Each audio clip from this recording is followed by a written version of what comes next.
সামনেই বড়দিন, তাই কলকাতা হয়ে উঠেছে আলোকিতময়।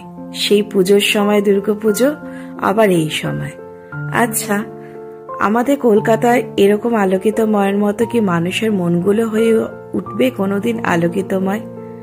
যা হচ্ছে দুনিয়াতে, যেইভাবে মানুষের পাপ বেড়ে যাচ্ছে, সেই পাপের কি কোনো শাস্তি হবে না?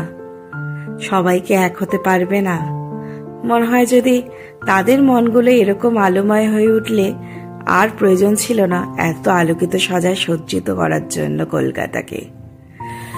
আমাদের সামনে নতুন বছর আছে।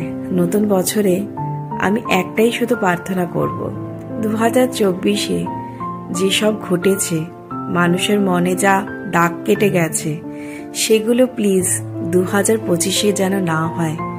আচ্ছা, আমার কথা কি শুনবে? নতুন দিন আসবে কি?